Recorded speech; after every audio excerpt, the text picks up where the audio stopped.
Oke, assalamualaikum warahmatullahi wabarakatuh. Ya, kembali lagi bersama saya di channel ini. Dan di kesempatan kali ini saya akan memberikan sedikit teori atau materi ya, bagaimana cara belajar bahasa Inggris mudah dan praktis dan cepat dipahami ya. Dan untuk melanjutkan pembahasan materi tentang bahasa Inggris di video sebelumnya ya. Dan alangkah baiknya jika Anda mensubscribe dulu ya channel ini. Dan untuk mempersingkat waktu, mari kita langsung lanjut ke materi pembahasan.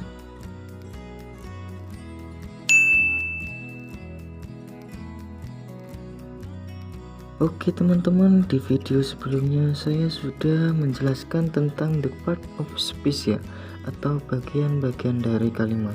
Dan saya juga sudah menjelaskan tentang noun. Jadi silakan cek di video sebelumnya. Karena di video kali ini saya akan melanjutkan materinya ya, yakni tentang peranan atau kata ganti orang atau benda. Jadi simak terus video kali ini agar kalian tidak ketinggalan materi-materi dari saya. Oke, langsung lanjut ke materi.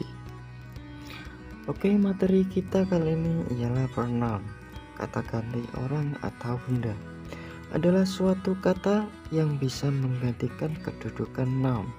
Kalau dalam bahasa kita bisa dikatakan sebagai kata ganti nama. Dan pronoun dapat digolongkan menjadi 7 macam, yakni yang pertama personal pronoun, yang kedua possessive pronoun, yang ketiga reflexive pronoun, yang keempat demonstrative pronoun, yang kelima interrogative pronoun, dan yang keenam relative pronoun, yang ketujuh reciprocal pronoun.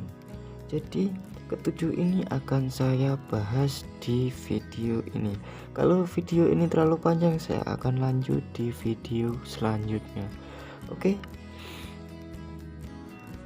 yang pertama kita bahas personal pronoun atau kata ganti orang pertama. Adalah kata yang menunjukkan pada pembicara atau first person, lawan bicara second person.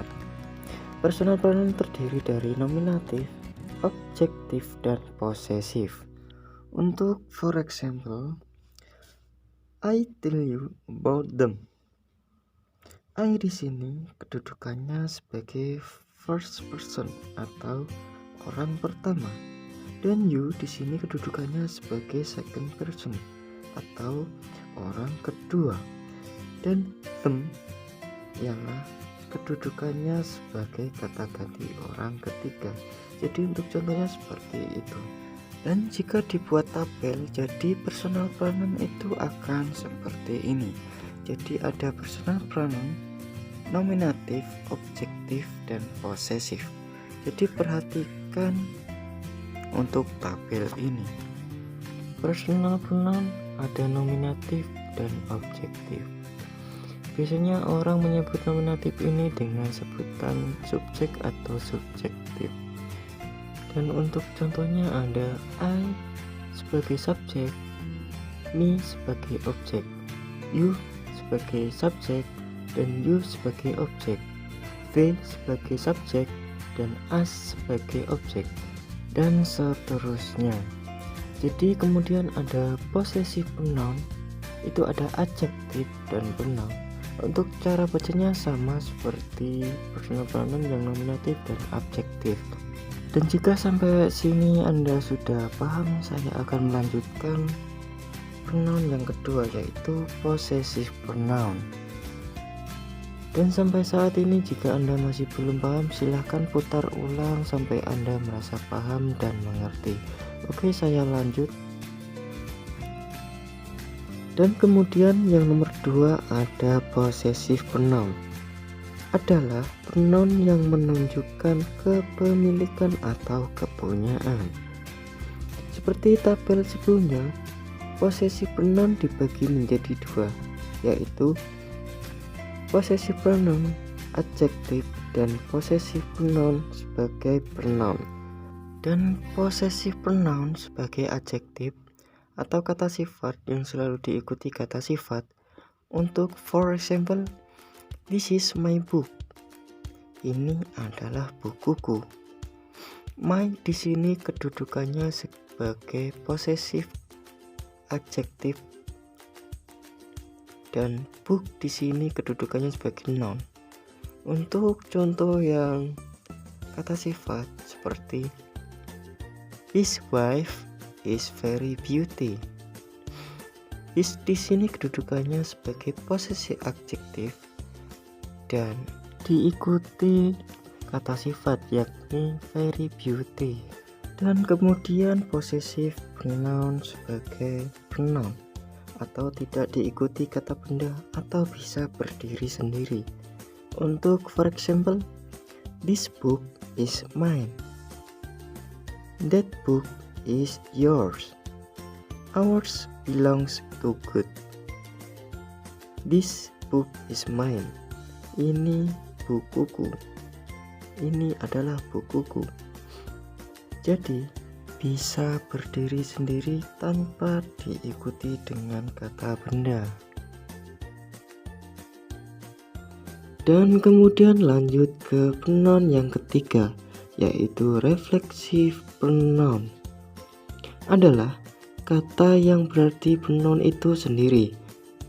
Biasanya ada cirinya yaitu diakhiri self atau self. Untuk for example, I menjadi myself, you menjadi yourself atau yourselves, we menjadi ourselves, they menjadi themselves, he menjadi himself, she menjadi herself, dan it menjadi itself. Dan untuk kegunaan reflexive pronoun itu sendiri ada dua, yaitu yang pertama, apabila reflexive pronoun diletakkan setelah pronoun itu sendiri maka akan dapat menegaskan maksud atau intensive pronoun, atau kita kenal dengan istilah empatik, yaitu seperti menegaskan subjek. For example, he himself correct my mistake. Kemudian menegaskan objek, I need you yourself.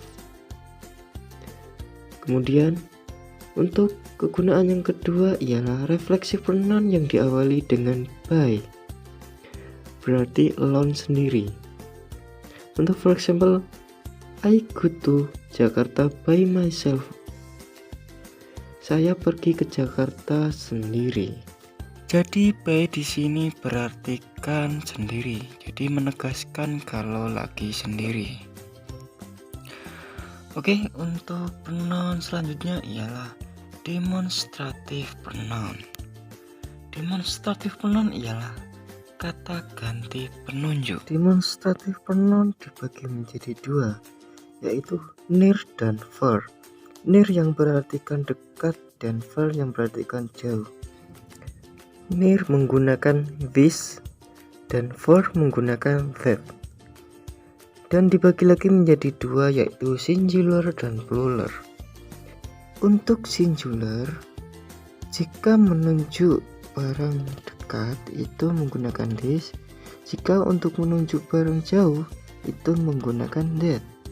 Sedangkan untuk plural atau jamak, untuk menunjuk benda jamak itu menggunakan this, dan untuk menunjuk benda jamak tapi jauh itu menggunakan those. For example, this is my pig and that is yours. Ini sepedaku dan itu sepedamu. Dan untuk plural, for example, books are on the table and those are mine. Buku-buku di atas meja dan itu milikku. Jadi intinya, jika barangnya itu tunggal dan dekat itu menggunakan this, jika jauh menggunakan that, dan jika barangnya itu jamak dekat itu menggunakan this, dan jika barangnya itu jamak jauh menggunakan those. Oke, kita skip, kita lanjut yang kelima, yaitu interrogative pronoun. Interrogative pronoun ialah kata yang fungsinya membentuk pertanyaan atau kata-kata tersebut antara lain what, who, whom, whose, when, where, how, why. What digunakan untuk menyatakan benda atau binatang. Who untuk menyatakan orang sebagai subjek atau objek. Whom untuk menyatakan orang sebagai objek. Whose untuk menyatakan kepemilikan atau kepunyaan. When untuk menyatakan waktu. Where untuk menyatakan tempat. How untuk menyatakan keadaan. Dan why untuk menyatakan alasan. Dan untuk what, whose, dan how itu bisa digabung dengan kata yang lain seperti for example what book, whose bag, how many books, dan so much more. Kemudian untuk pronoun yang keenam ialah relative pronoun. Relative pronoun adalah kata penghubung yang mampu menghubungkan kalimat satu dengan yang lain seperti who, whom, which, that, where, when, whose, and so much more. For example, I want to read the book that you borrowed at library. Jadi, fungsi that di sini bisa digunakan untuk menghubungkan kalimat. Kemudian, untuk pronoun yang ketujuh ialah reciprocal pronoun. Reciprocal pronoun ialah kata ganti yang menunjukkan hubungan timbal balik, yakni menggunakan one another, yaitu hanya untuk dua orang, dan each other untuk lebih dari dua orang. Untuk for example, Romeo and Juliet love one another, yang artinya Romeo dan Juliet saling mencintai. Jadi ini adalah kata ganti yang menunjukkan hubungan timbal balik. Oke, sampai di sini dulu video dari saya. Kurang lebihnya saya ucapkan mohon maaf yang sebanyak-banyaknya. Bila ada waktu bisa ketemu lagi. Saya akhiri. Wassalamualaikum warahmatullahi wabarakatuh. Bye bye.